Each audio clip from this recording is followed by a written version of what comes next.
게임? 게임은 마약이지. SNS? SNS는 인생의 시간 낭비. 모든 소비의 중심. 깨놓고 얘기하면 돈이 이쪽으로 몰리고 있어요.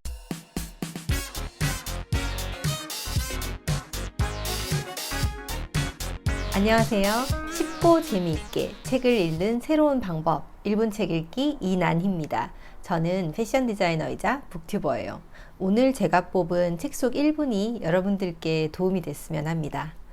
오늘 제가 가지고 나온 책은 바로 제가 6월 4일에 책 택배 언박싱 영상을 찍었잖아요. 그때 샀던 책 호모 사피엔스입니다. 지금 장안에 화제가 되고 있는 책이죠. 많은 북튜버 분들께서 리뷰를 하고 있습니다. 혹시 요즘도 이렇게 생각하고 계세요? 게임은 마약이지.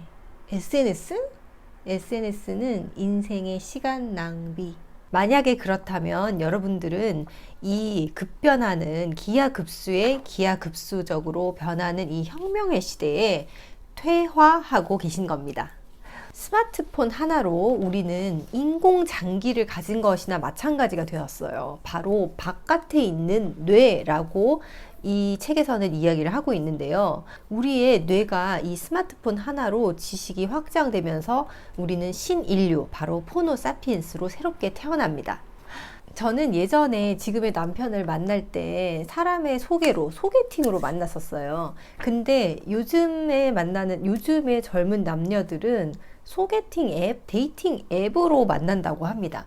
제 주변의 지인 중에 이 데이팅 앱을 통해서 자기의 데이터를 다 집어넣고 자기의 데이터가 들어간 이 데이팅 앱을 통해서 만나서 연애도 하고 또 결혼까지 성공한 커플도 있어요.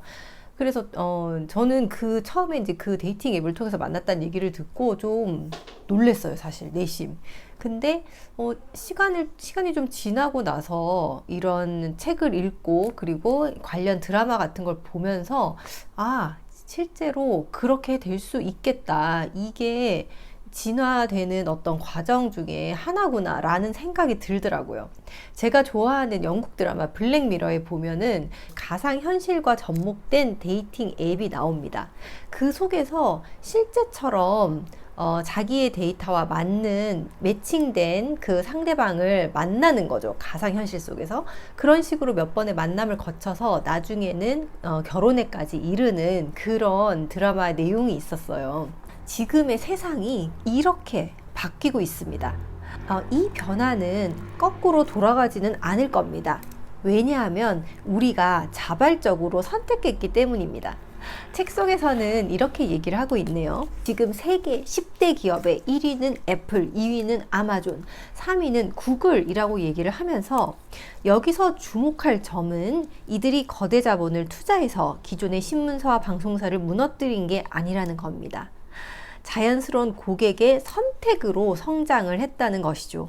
10년 사이 변화한 인류는 아침에 읽던 신문은 끊어버렸고 TV보다는 유튜브를 더욱 많이 보고 있습니다. 우리나라에서 구글과 페이스북은 그 흔한 TV 광고 한 번 크게 한 적이 없습니다. 그럼에도 수많은 사람들이 스스로 선택했습니다. 비슷한 서비스를 내놓은 수백 개 기업들 중 선택받은 기업이기도 합니다. 이들은 오로지 호모 사피엔스만을 고객으로 생각하는 기업이죠. 소비자의 표준이 누구인지가 명확한 기업입니다. 이 책 속에서는 문명의 표준이 바뀌고 있다라고 얘기를 하고 있습니다. 스마트폰을 사용하지 못하는 소비자들은 아예 배제를 해버린다는 겁니다. 그리고 또 책 속에서는 이렇게 얘기를 하고 있습니다. 유튜브를 하고 SNS를 더 해라.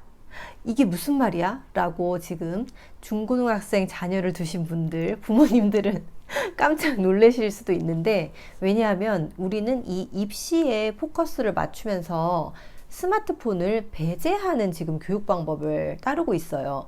학교에서 스마트폰 사용하지 못하게 하고 있습니다. 그리고 걸리면 벌점이에요. 뭐 2번 걸리면은 뭐 몇 점 별점이고 3번 걸리면 압수죠, 스마트폰. 근데 이 속에서는 뭐라고 얘기를 하고 있냐면 모든 소비의 중심, 깨놓고 얘기하면 돈이 이쪽으로 몰리고 있어요. 그래서 아이들이 어릴 때부터 이것을 접하고 다룰 줄 알고 이 속에서 자본이 흘러가고 있다는 걸 깨우치게 해줘야 된다는 겁니다.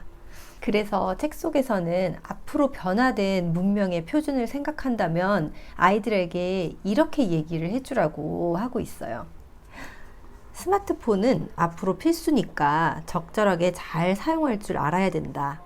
SNS는 이제 기본 커뮤니케이션 수단이니 어려서부터 활발하게 잘 쓸 줄 알아야 돼. 유튜브는 검색뿐 아니라 직접 방송도 해보고 경험을 많이 쌓아야 한단다. 이제 게임은 하나의 스포츠란다. 어려서부터 인기 있는 게임은 좀 배워두고 방송도 볼 줄 알아야 된단다. 라고 얘기해 줄 수 있으시겠어요? 사실 부모님 입장에서는 미숙한 아이들이 어떻게 그걸 잘 사용하는 판단력을 가질 수 있을까라고 의심을 하시겠지만 제 생각에는 그 본인의 스스로의 경험에 의해서만 저는 판단력이 생긴다고 생각을 하거든요. 그래서 믿고 맡기시고 부모된 입장에서는 가이드라인만 정해주시면 될 것 같아요. 지금 저희 집에 남편과 아들도 유튜브 채널을 만들 준비를 하고 있는데요. 먼저 시작한 사람으로 정말 너무너무 기대되고 빨리 했으면 좋겠어요. 오늘도 저희 영상 봐주셔서 정말 감사합니다.